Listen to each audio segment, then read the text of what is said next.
Howdy, howdy, y'all. My name is SimplyVelca, and today I'm going to be touching on the new moon in Virgo, what this means for us, what you can be doing during this time to best utilize the new moon in Virgo's energies. And I'm also going to be touching on an occultist perspective, an occultist approach, which is me, darling, about how I'm going to be approaching the new moon in Virgo ritual today. I'm going to be talking about the ingredients that I'm using and why I'm using some of the ingredients that I'm using. I'm going to be talking about the deities as well that I'm going to be working with, well, deity in this case, and just getting into some quick little tidbits for you guys. And so if that is of interest to you, darling, keep on watching. So for this new moon in Virgo, I want you guys to be thinking about this in terms of new moons representing new beginnings, darling. Simple, easy enough to remember, right? And so when the new moon is in Virgo, I see this as the new moon's energy taking inspiration from the zodiac sign of Virgo. And so when you think of Virgos, or at least when I think of Virgos, I think of them being extremely organized, borderline OCD, darling. If they get a little bit too out of hand, they're very much so about those lists and just, very organized thoughts and very organized approach. And so I see this new moon as a time of getting back on track. So whether you have been, a little lacking on your diet, darling, been bad on your diet, your spiritual practices, working out, maybe it's all about that consistency, right, darling, right? If you've been falling off of track in terms of really going after your objectives, going after your goals, and this is the perfect new moon to really be putting all of your energy into and all your efforts into, so you can really finish the rest of 2021 strong and being your most productive. So because of that, darling, the main crystal that I'm going to be working with is going to be Black Moonstone. Black Moonstone is really known for a lot of healing, in the sense of removing blockages in your life. And so I feel as if for any of us, right, when you think about when someone's room is dirty or someone's routine just in general is lacking, I feel like the main reason behind it is because they have some type of emotional block coming in here. And so I felt as if it was only fitting for me to incorporate Black Moonstone, since the main focus point for me during this new moon is emotional healing. I feel as if anytime there's any type of block that we have in our life, regardless if this is a financial block or what have you, darling, it usually stems from something going on emotionally with us. And those emotions, depending on what chakra it's being affected by, is going to create that energetic block. And so for me personally, I just felt as if Black Moonstone is the perfect stone to be working with. Also, in the name of emotional healing, darling, let's just talk about the deity that I'm going to be working with. And so you may be asking the question, being like, girl, what you got these bones for? Quick little side story is when I was camping out in the desert a few years ago for New Year's out in California, I was working with Leviathan really closely at this time. And so I ended up finding these bones one evening, and when I was on my walk out in the desert, just prancing around outside of the campsite. And so I found these bones, I picked some of the bones up, cleaned them myself, and I've always just dedicated these bones to Leviathan ever since. And so that is why I have these bones incorporated, right? It's not just for aesthetic purposes, darling, trying to make things look extra ooky spooky. It's just so it really helps bridge the energy between the ritual space as well as Leviathan's energy. As well as the tarot card that I'm going to be working with during this new moon in Virgo is the Death card, right? For some of you guys, you may be just like, whoa, why are you working with the Death card, honey? I thought we were just getting back on track.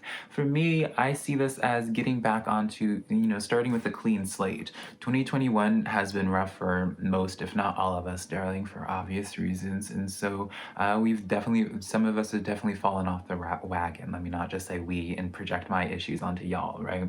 And so for me, I felt as if the Death card was the most appropriate one. I feel as if it was fitting for Leviathan's energy, right? But as well as I don't want to deal with this energy that I was working with from in the past, right? Especially when it comes to emotional healing, you just want to just lock it away, darling. Well, not lock it away, but you want to take care of it and just be done completely. You want to be starting anew. And so that is why I'm going to be working with the Death card, is that I really want, my intentions with this new moon ritual is that I really want to be starting really like the next phase of my life. And so I can't be clinging on to these old energies, darling, right? These old energies no longer are serving us anymore. So why do we want to be incorporating them and trying to be bringing it with us past this new moon? Now, my my prized possessions, darling. This crystal here is agate with clear quartz, I believe. Doesn't matter what type of ritual work, any type of magical work that I'm doing, because it's just such a gorgeous stone and how it is, darling, you can just top it off right there. No matter what it is, usually I will incorporate crystals as well in here just to really amplify the energies, or if I'm writing something down, which is the case for this time of writing down my intention, I always like to put whatever intention that I'm having, because that is what a ritual is all is about, right? It's just setting the intention and amplifying those energies with more intentioned things, with all those ingredients and the actions that you're doing. With this case, I'm going to be using this to really encapsulate the energies of what it is that I'm writing down, which is emotional healing, darling. And then finally, I always like to incorporate, again, another tool that I use for quite literally everything, whether it's my magical endeavors or even with divination, I'll sometimes use this for, is my smoky clear quartz ore. Some of y'all have noticed this during my live streams or whenever I'm recording, and I just personally feel as if that it's important for all of us to be having something to be holding, something to really be anchoring us, and something for us to really be sinking energy into. For me personally, I always like to utilize this for all my new moon and full moon rituals in general. So even after the ritual is done, I can meditate and connect with this orb and really spend the rest of the evening or even the day, a few days after the fact, with the energy. I like to see this orb as whatever energy that I'm putting in it until I take the time to cleanse it. It's enchanted, I suppose, for lack of a better word, with the energy of whatever it is that I'm doing, which in this case, it's going to be the new moon in Virgo, honey. Now, for my personal approach when it comes to connecting with the deity, with any type of magical work, I always like to incorporate their sigil in some way. In some cases, I have some of their sigils tattooed on me, like I have with Lilith, so it's not necessary.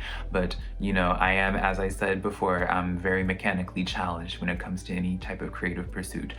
So as much as I'm not really proud of how I draw the sigils personally, I wanted to make it clear that it does not need to be perfect. Again, I see sigils as a situation of where, as you're drawing the sigil out, that's you're really immersing yourself in the energies of whatever that sigil, whatever that design is intended for. Everyone can create sigils, right? At the end of the day, the sigils that are brought forward are just someone's channeling of energy and their impressions on how they perceive the energy. It doesn't need to be perfect, darling. Nothing needs to be perfect. And that's kind of the main reason as to why I'm even talking about these types of rituals, because I feel like in this day and age with spiritual practitioners, a lot of what we consume on TikTok, Instagram, and social media in general is very aesthetic, right? And so I feel as if it discourages a lot of individuals from even doing any type of ritual work, because they see these perfectly aesthetic, everything just looks so gorgeous, darling, and it's very intimidating, honestly, for a newbie that doesn't really know the entire purpose of this, right? You can have all these glamorous stones and all this and have everything just look so fierce, darling, which I love. I'm not being a hater whatsoever, but with the ritual, it's all about just setting the intention, right, and directing energies with that intention. But while you can have all these fabulous stones, you really know the purpose of why it is you're incorporating certain things. You can have a very small setup and have it be just as impactful, if not more impactful, than another practitioner who is all these hours building up to have the perfect picture to showcase, right? I'm not downplaying people that do that, but I also just want to make it known that it's not necessary, and many people who have been practicing for many years do not go through all that effort, right? People that do, that's fabulous. But spirituality, occultism, ritual practices is my everyday rather. And there's just other things that I want to be doing with my time than just having everything just be aligned so perfect to draw that sigil so perfectly, darling, right? When in my opinion, I don't feel like it really makes that much of a difference. Or at the very least, I could be utilizing that time doing other things to magnify the energies even more. And so I hope this video was helpful. Let me know if you guys have any questions or anything like that, or let me know what it is that you guys are going to be doing for this new moon in Virgo, because keep in mind, I'm just showing you guys my approach to things. This is not the be all, this is not the end all. This is just how I personally practice things, because I believe a spiritual practice is a very personal one, and no one can tell you what you should or shouldn't be doing. I hope that my video just inspires you and maybe gives you some ideas for your own personal practices. And yeah, I love you guys so much, and I hope you guys have a fabulous new moon in Virgo. Bye. Also, a quick little Miss Julep here, she's not going to get away for this. She has to pay her rent. She has to say goodbye to you guys as well. I love you guys.